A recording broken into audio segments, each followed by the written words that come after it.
Welcome to the Filmcast review of The Mummy, or Lee Cronin's The Mummy, as it's more widely known. I'm going to read the plot summary of this film from IMDb. The young daughter of a journalist disappears into the desert without a trace. 8 years later, the broken family is shocked when she is returned to them, as what should be a joyful reunion turns into a living nightmare, end quote. But there's nothing about a mummy in any of that description. Astute observation, Jeff, and perhaps something that we will talk about in our review of the film. Devindra Hardwar, you and I were huge fans of Evil Dead Rise, the Lee Cronin film that rebooted this longtime franchise. Excited to see him tackle the mummy concept. What did you end up thinking of Lee Cronin's The Mummy? And here's an open question for both of you. Is this movie worthy of putting the director's name in the title? Is this movie worthy of putting the title in the title? Did it earn its title? Yeah. I will say, as somebody who really liked Evil Dead Rise, I spent most of this movie being like, holy shit. I'm in love with everything happening here. This is kind of my favorite sort of horror movie, where it's like a sprawling epic. There's like mythology being referenced. It is going places, like it's shot on location in Egypt. Like it is, this is a movie that like goes all over the place. And I think, is building like a really interesting narrative too. It also ties into like a parent's deepest fears of your child being abducted and what would you do and how would that affect the family dynamic, while also like, I guess sort of being about mummy stuff, but not quite. I was not expecting like too much mummy stuff here. It's kind of using that idea for like an overall curse. This is essentially an Evil Dead movie, but it's also kind of an Exorcist movie. And I kind of am fascinated. Like this feels like a big swing by Lee Cronin to just be like, okay, if I could make my ultimate sort of like horror epic, what could it be? This reminds me of The Empty Man, which is another like sprawling horror movie with a deep mythology that kind of just goes all over the place, but it's also too long, and you can kind of feel like where that movie kind of crumbles a little bit, and you can feel that too here. I like this quite a bit, but also by the 90-minute mark, I'm like, okay, let's get on with it. Let's get on with like what you're trying to do here. I do feel like this movie could have been edited better. I feel like there are some like there's tonal stuff that could have been evened out to make this, I think, overall a more successful film. I think he's going for a bit of Raimi here, a bit of like the Raimi Evil Dead stuff by the end, but also we spend a lot of this movie just in deep sadness too. Like it's a hard balance of like, are you going to be funny? Are you going to be deeply sad? Like there's Bring Her Back in here. A little bit of like what I found so sad and depressing about Bring Her Back is in this movie too. But I will say, as this movie is progressing, I was fully on board with this family. I don't think anybody is doing like that family dynamic in a movie, and especially a horror movie, like Lee Cronin is. And I also like that about Evil Dead Rise. So that stuff felt grounded. It felt real. I just feel like, he didn't have quite a handle of like how he was going to tackle this epic horror story. There's also some stuff here that I just feel kind of troubling, the way it kind of exoticizes curses or what's going on with the mummies, the way it exoticizes like Egyptian culture and ancient Egyptian culture. Like all that just feels kind of messy at the same time. So like I admire a lot of this about this movie. I can precisely see where it starts to fall apart. And I think Lee Cronin, like he deserves to have his name here because he is not just shitting out this movie. Like there is thought put into shot placement. There's thought put into how this story progresses, how everything, like this is not a lazy movie, but it may be a movie that is maybe a little overthought a little bit too.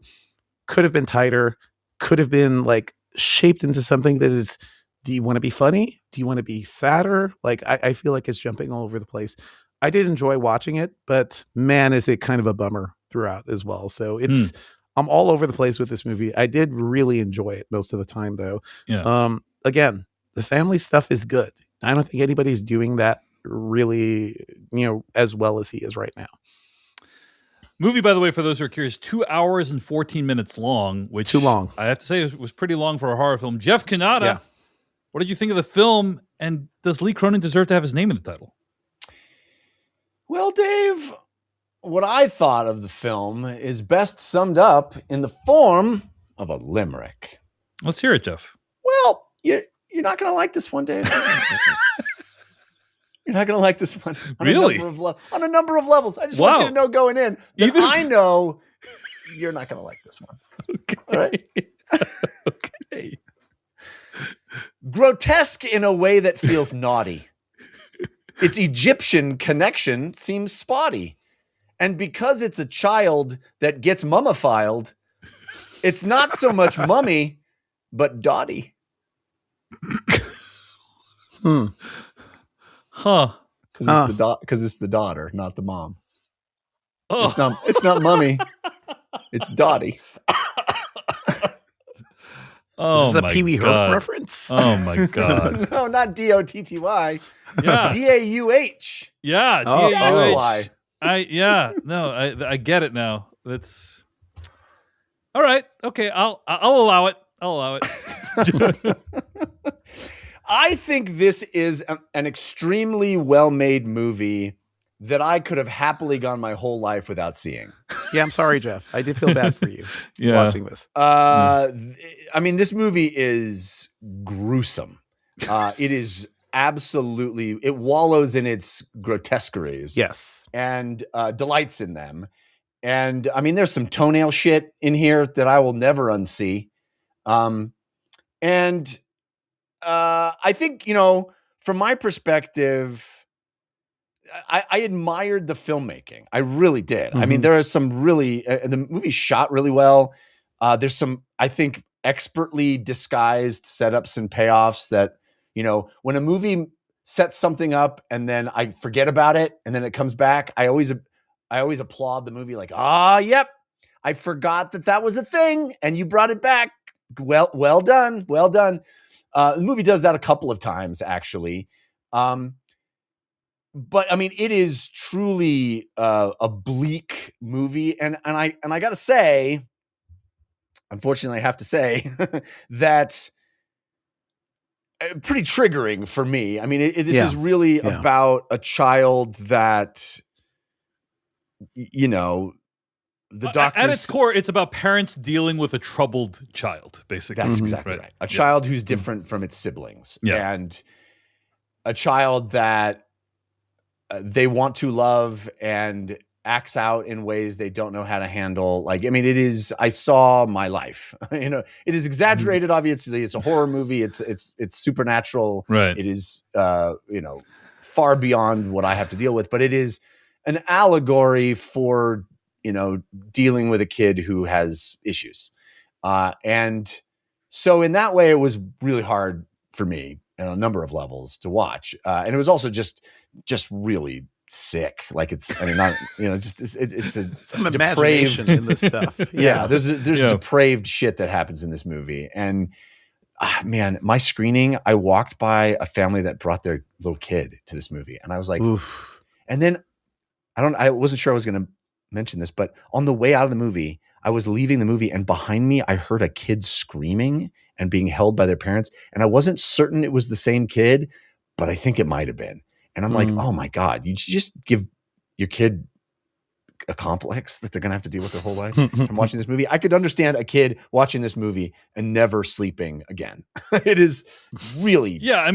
This is stuff that if I watched this when I was young would have been traumatizing. It is really dark. I would have nightmares about the stuff that is in this film. Yeah. Yeah. But I do think the movie is exceedingly well made. And if you're into this kind of stuff, boy, does it deliver.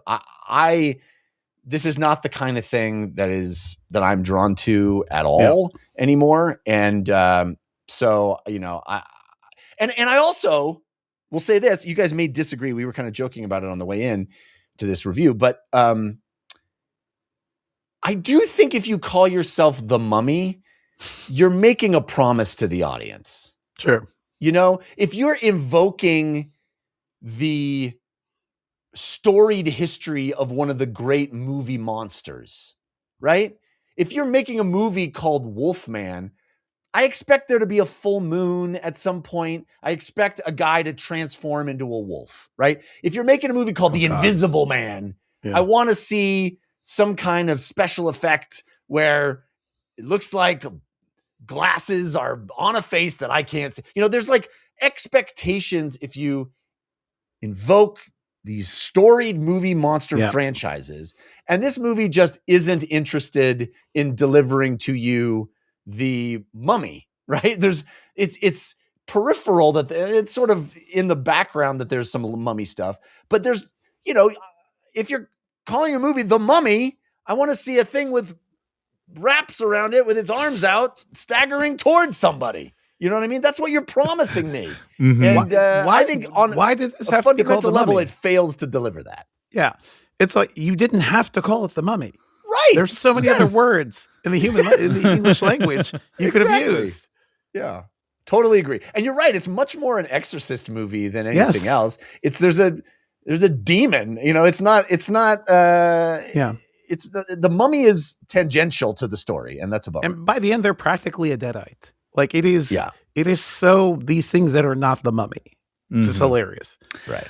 I overall enjoyed watching this film. I did feel bad for Jeff. I was like, wow, this is probably going to be, as I was watching, I was thinking, wow, this is probably going to be pretty triggering to Jeff. And I feel bad about that. Cause we don't pre-vet the movies before we decide to review them. That's what gives this podcast a special frisson, is that we're doing it live, right? We're doing this with no net, you see. Yeah. And, but I had a good time because I think that overall there is this kind of glee that you can tell that is kind of behind the camera of, I'm going to show the most upsetting, grossest, most horrifying things that you could do to a human body, parent and children alike. Yeah. Right. Like, and there is like there's an undeniable sort of pleasure that you get from watching it, just as you would get pleasure from watching any horror film of like, wow, this is shocking and upsetting to me, but in the safe confines of a film. Mm-hmm. Having said that, I'm going to put this out there. I feel like Lee Cronin is the Michael Bay of horror films. And what I mean by that is that he is really good at directing scenes.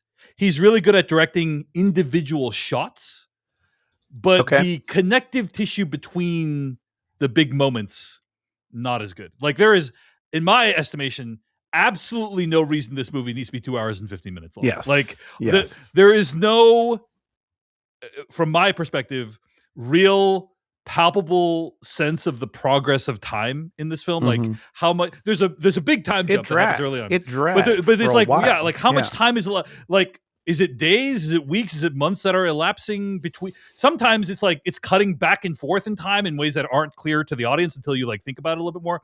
I think that you were saying it drags. I do think there's like pacing issues and the idea of, hey, we want to have a big build up to this thing, to the climax, that Lee Cronin does this via kind of big shocking moments as opposed to really effective plotting, right? Or effective storytelling, I would argue. And that would be, I think, the biggest issue. And I can talk a little bit more about that in the spoilers. But despite those issues, I mean, just there is some really shocking, upsetting stuff. And the movie is notable for that reason. It is also, like you guys said, unlike pretty much any other Mummy film, and therefore open question of why it's called The Mummy. It could just be the Mummy stuff is just very, very ancillary. It's very, very like not even like a core part of the main conflicts going on in the film. But I would say it's a pretty effective horror film, and you could probably also call this Evil Dead Rise 2, and it would make complete sense as that as well. So anyway, overall had a good time, but yes, also was challenged by some of the same things you guys were challenged by. The Mummy of it all, and also the pacing and how long this movie took to get through. I'll say one last thing before we get to spoilers, which is, I don't think there's anything wrong with using some of this shocking imagery that he uses in the film. But when you do that kind of stuff, I would love for it to be in service of something. Like I'd love to get to the end of this grueling journey and feel like, oh, well, that was worth it because of this thing. Now, there are themes in the film, specifically around parenthood and sacrificial parenthood and things like of that nature. But in my opinion, I got to the end and I wasn't like, wow, did the movie really effectively make that point it was trying to make? I instead just felt pretty exhausted.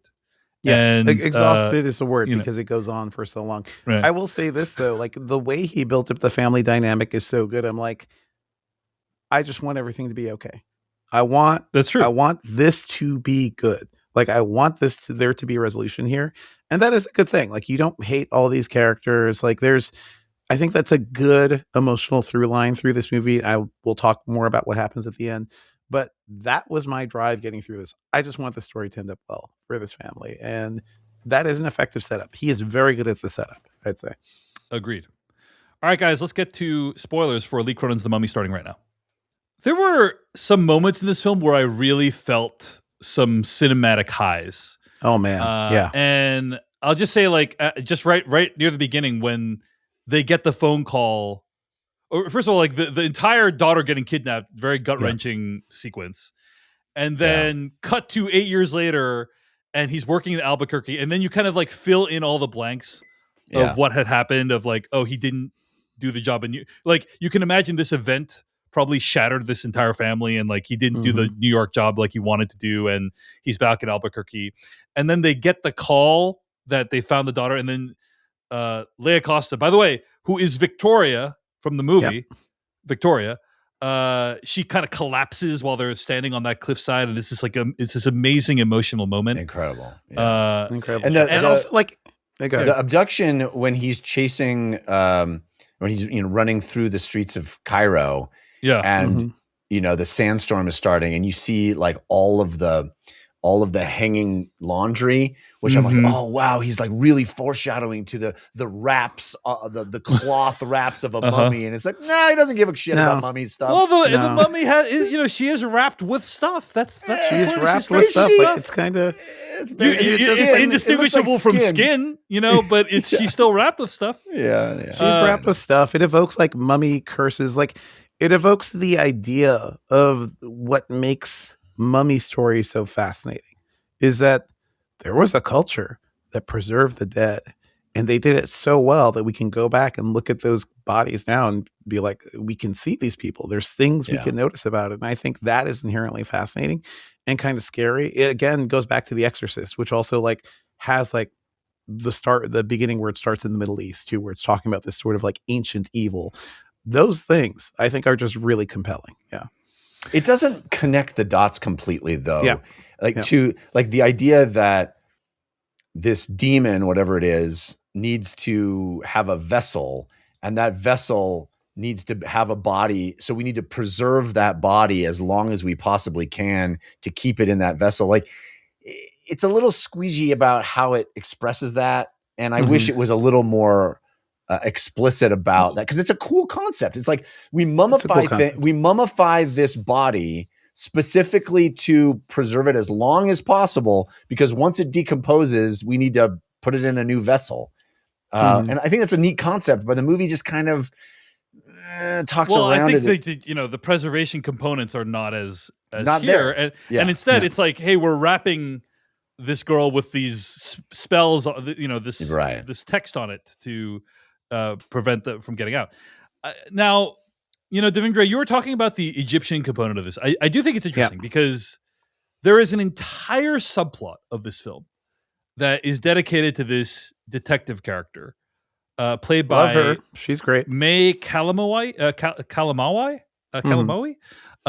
who is an Egyptian Palestinian actress, and the whole time I was wondering, like, what is the point? Like, what are we doing here? And it occurred to me that probably the point is that a lot of mummy content in history has been of the gawking variety, been of the like, look at this, these people over here with their weird incantations and spells, and we as Westerners are like just observers of it. And I did think that despite what you think of the execution, there is something admirable about trying to integrate actual Egyptians into the actual storyline of the movie. I appreciate that. I appreciate that. Actually, it seems like they shot in Cairo. It's like this is a movie that isn't just like built on a sound stage. I appreciate all that, but at the end of the day, what it is, I think you're right. Like your point is also still taken of like, it's what an American is the impression you are left with of Egyptian culture coming out of this film? The whole abduction sequence just really felt gross to me. Like the whole there's this dark-skinned woman beyond the fence with like long nails and it's kind of creepy and her eyes are creepy and she's trying to tempt this girl over like a witch. The optics aren't great because it's just like, okay, ultimately it's innocent American girl stolen, like kidnapped by these evil Egyptians. But also, why did she take so long? Like she gave her so much candy. Just give her the scorpion first. If she takes the thing from you, put the scorpion in the first thing she takes. You gotta because they discover this whole treasure trove of like 30 wrappers, right? So she's like, she's been feeding her this candy for weeks. What you been waiting for? What are you waiting for? Well, so it was her daughter giving her the candy too. So it's like they were trying to like ingratiate her. There's a lot of like logic. Maybe they're waiting for the right moment. Like they're waiting for the events of the opening sequence. Oh sure, they're waiting for. They're just past the prologue. Got to keep these possible vessels warm, right? For when the time comes. Sure. Got to see what's up. But Devindra, I think it's a good point. But also, I appreciated that they kind of made some effort. Of incorporating like something. Egyptian characters that actually like have some meaningful part of the plot. Gotta give a shout out to, I love that we have the like old grizzled dude, and then 8 years later, and she's like, "Well, is that guy still screwing it up?" And she's like, "He's in the cemetery now." I thought that was a cool way of handling that character. It was just like, "Yeah, that dude's dead. I'm that job now." That was cool. I gotta give a shout out to Natalie Grace, who plays the Katie, the Dottie version of the girl, who plays the daughter as the mummy. That is a hard performance that she's pulling off, and I think certainly looks uncomfortable. Yeah, it looks like a brutal shoot, and I thought she did a wonderful job. It's just like, wow, that's. They need to convince you that this girl is like not of this world, and there's something profoundly wrong with her. And then also convince you that she's just by the end, she's just a normal, everyday daughter, and everything's fine. Like, and I think they kind of went through a lot. Like, despite it seems like by the end, like the kids seem okay, but little girl pulled out all her teeth. That boy somehow they came back. Traumatized. They're baby for life, teeth. Everything. Devindra, they're baby teeth. They were just baby teeth, right? Like it's all good. That's how that works. If you pull those out, everything's fine. Everything's fine. The moment that I really appreciated in this movie, it came a little too late because I kept going, "Why is nobody saying this?" But I'm glad it acknowledged it. Is the moment where Jack Rayner, the dad character, says, "Maybe we should consider getting some help." Right. Yeah. I was glad the movie acknowledged that because the whole time I'm just but then he's shouted down, and it's like. But I think. But he's vindicated. He's vindicated at the end. It's a reasonable position for the mom to take. Like, I could understand having that. She is a nurse. She is somebody who does this work. I'm not going to be the one to be able to take care of my child the best. Like, we want to, offload that responsibility to strange. I can understand that. That felt like a very genuine conflict between parents. And I was glad that it got, because usually these guys, because at the first part where the doctor's like, "We think the best option is for you to take her home." And I'm like, "You really lose your medical license, man." Bad idea, Jeans, buddy. But at least somebody in the movie is like, "Hello, this is a little bit beyond the pale." Yeah. It would have been unrealistic if no one brought up, "Hey, maybe we're not like equipped to deal with somebody who is incredibly traumatized." This is after several incidents where it's like very violent and very scary. Yeah, I think there's some hilarious like little plot gaps here. It's like, this is set in the modern day. You have video monitors. You have a troubled child sitting here. Yeah. You want to monitor her health. You want to see how she's doing, how she's sleeping at night. Put a fucking video monitor in that room. Why is that door closed? You have no idea what's going on in that room. What are you doing? We have the technology for that. Yeah.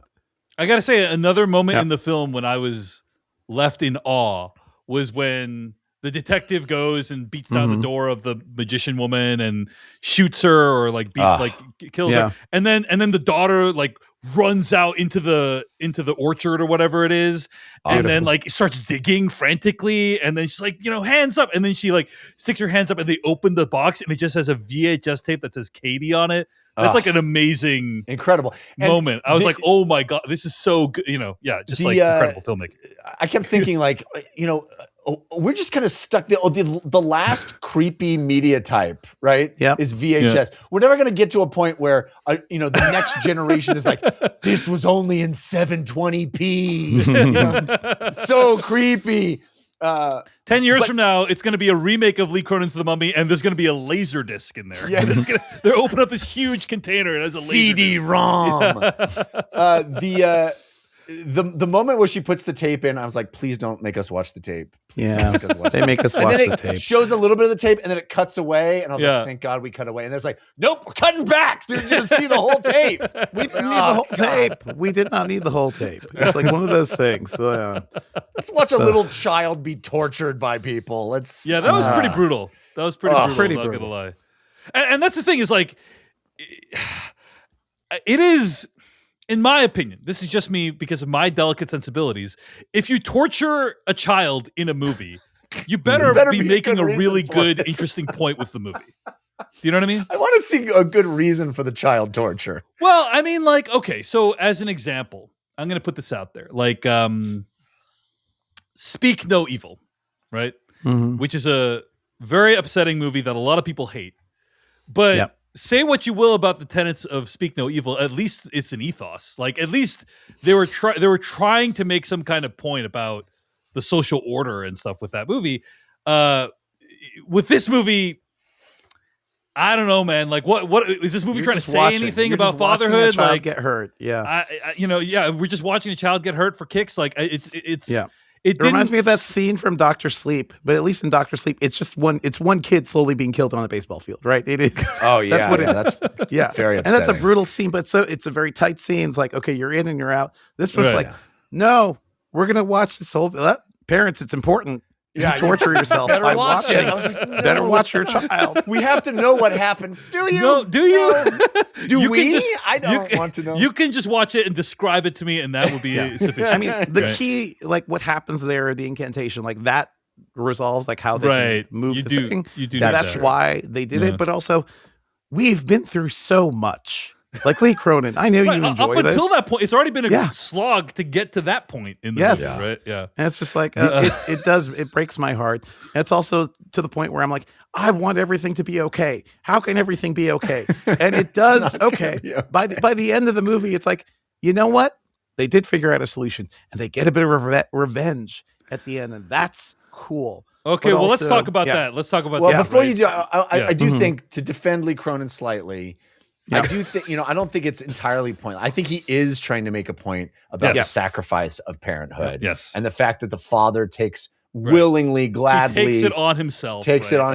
In order to, that's what being a parent is, right? You need to just and I don't absorb. think that is, you were kind of making the point that it's devoid of any kind of point. And I think if you ask Lee Cronin, he would point to that as being. I apologize. I'm not trying to say it's devoid of any point. I will say that that point is fairly thin. I agree. I'm agreeing with you, but I'm trying to give and not an it is an exaggerate. I should not have exaggerated. I should not have said there's no point. Yeah. There is a point, but I think that the point is too simplistically made to justify what this movie does. In my opinion. And also, we spend a lot of I just want to be fair. Yeah, fair. No, that is a fair point. And yes, at the end, he does sacrifice himself, and that is a nice emotional moment when he's like, he takes on this daughter's trauma onto himself, and then locks himself in the sarcophagus thingy. Now, what do we think of the ending? Devindra was a fan. I'm a little mixed on this because it feels very much like a studio note of, hey, we can't end this movie on a downer, right? Well, it's sort of like. You can't end the movie with a dad in the box. Really? Because I thought I like that. I thought that would have been like, then the movie's making a point. The solution. You know how to move this thing. So okay, it's sort of like the ring. Like we got the Egyptians back, guys. We got them back. Don't worry. We got them back. It's like the ending of The Ring, right? Where it's like, okay, we're just gonna leave this videotape over here. We're gonna drive away, and hopefully it'll catch, and somebody else will have this curse, right? Yeah, to me, like it felt like the visceral screw these guys who tortured this girl. Like let's get them back fully. It is a full circle comeback moment. Where does it go from there? Is the thing. Like this is a great evil. You're just moving the great evil. to this right. girl. This lady. You're just moving This thing's going to be released eventually if nobody keeps up this cycle. You got to learn how to mummy something. Let's mummy it up. Well, I mean, the thing is, they had the dad in the box. Yeah. They had the demon dead to rights at the end. Yeah. But then they're like, we want the dad back. So now we got to the thing that bothers me is that the dad is a demon in the box, but he still Morse codes "I love you" to his daughter, which is like, okay. That's true. It's not that bad for dad, Well, she was Morse coding through her teeth as well, So it's like she was Morse coding, not "I love you, dad." She was Morse coding the name of the girl. Yeah, okay, that's true. that is weird. Yeah, why would they do that? He's stronger. He's older. Yeah, he's stronger. He has more control of his Morse. He's stronger than her. Hey, one thing I do want to bring up that we haven't mentioned yet is. The sequence at the grandma's funeral is masterful. Really? It's masterful. I mean, it is disgusting. Like, seriously, stomach churning. But it is masterful. Like, the number of things that are happening, you've got all these new characters that you've never seen before that are the sort of the surrounding, people that would come to grandma's funeral. The bit with the deviled eggs, the fact that they're deviled eggs is pretty funny even. But like you get the ladies eating the deviled eggs that have been sneezed on. The thing coming through the ceiling and nobody noticing it, falling into the casket, spilling out, and then that incredible shot that is disgusting but incredible. We're like behind the girl, and she's licking the embalming fluid, and we just see tongue come into frame. Like we're deep focus, but narrow in the frame is tongue just lick. It's a masterful sequence that also like never needed to see in my life, but it's a great sequence. I love the ladies too commenting on the grandma, but it's also like, oh, they're bringing the funny. Where has this been? The entire movie. Where's the sort of like, we gotta balance these tones, guys. Like you can be bleak and also a little funny. Talk to Mr. Sam Raimi about that. Yeah. I think of like Drag Me to Hell. I'm like, what that movie was and how that balances like an incredibly bleak ending, but also is kind of a romp throughout too. Right. So, I don't know. There are ways to do it. This movie was not a romp.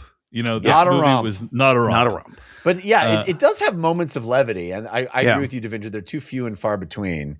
But also, is this just a thing that houses have like hidden walls? Like you can go back there. Walkways? You can go back there. What is that? Even the house itself seems like, what are we doing here? This is a giant mansion in the middle of the desert.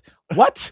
Who lives here? Who lives in this house? Grandma, apparently. I'm just going to say, Jeff, they clearly didn't maximize the use of their square footage in that house. Clearly. Well, let's storage. Keep the crawl space. Let's keep storage, baby. Extensive crawl space back here. Yeah. All right, folks. Well, despite a lot of what we just said, at the end of the day, it is really impressive that Lee Cronin made Lee Cronin's The Mummy. He does. Thank you so much for watching this video of the Filmcast. Check out these other videos that we have available, and be sure to hit like, subscribe, and hit that bell icon to get other videos from us in the future.